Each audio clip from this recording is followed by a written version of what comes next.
Welcome back, everyone, to the last story for this quarter. It is called Really, Really Hard. Really, Really Hard.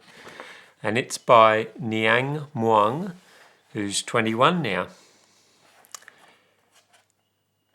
The first day of school was hard for Niang. Really, really hard. The 9-year-old girl had arrived in the United States only a month earlier from her homeland of Myanmar. Her parents were refugees. She didn't know English.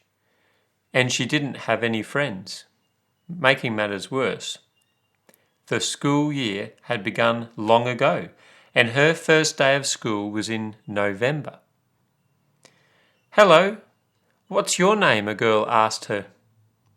Nyang shook her head. "No," she said. "Oh," said the girl, confused. "Where are you from?" Nyang shook her head. "No," she said. Later a boy came up to her. "Hi, what's your name?" he asked. "No," Nyang said, shaking her head. The boy didn't understand. "Where are you from?" he said. "No," Nyang said, shaking her head again. Nyang was not trying to be rude, she just didn't understand what the children were asking. Because she didn't know English, she sat quietly all morning in class.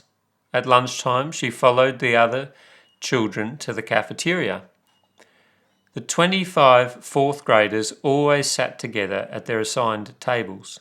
Teacher wanted to make sure they behaved. Nyang looked at the food being served in the cafeteria.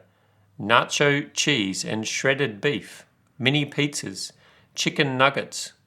The food was very strange to her. She was used to eating mustard leaves, potato leaves, watercress, brown beans, and orange lentils. After tasting the strange food, she returned to the classroom and sat quietly until school ended for the day. At home, she prayed to God for help. "Dear God, please help me survive another day of school," she said. "Help me not to get in trouble with the teacher. Keep me safe as I walk to school. Amen." Many things at school confused Niang. She didn't know where anything was, and she couldn't ask for directions because she couldn't speak English. When teacher gave her a multiple choice test, she didn't know what to do. She couldn't understand the questions, and she didn't know how to fill out the answers. She randomly circled answers.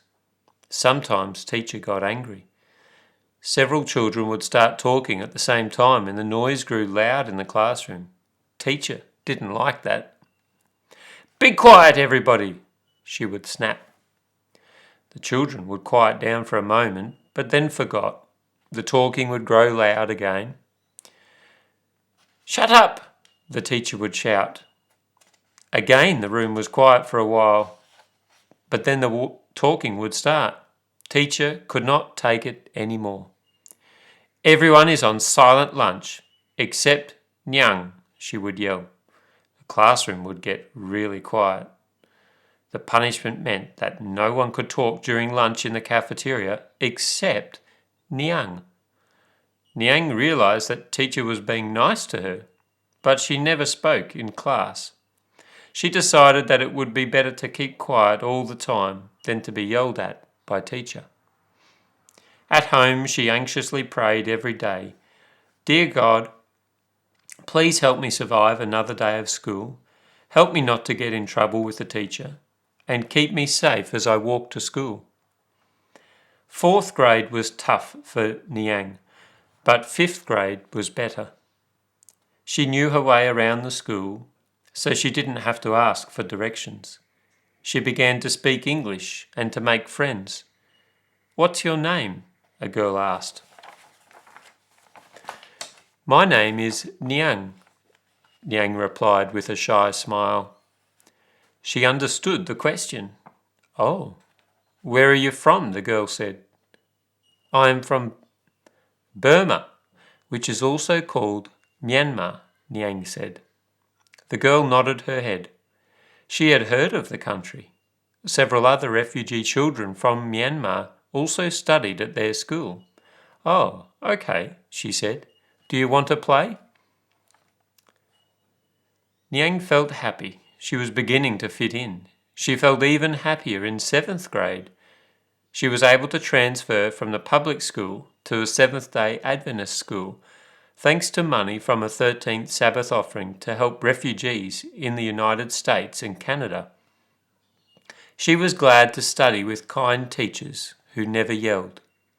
She thanked God in her daily prayers.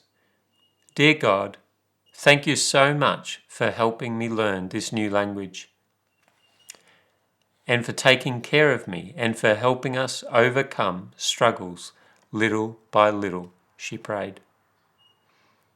Part of the 13th Sabbath offering this quarter will help more children refugees like Nyang study at Adventist schools. Thank you for planning a generous offering. I hope you've enjoyed the story about Nyang, who found it really, really tough at school.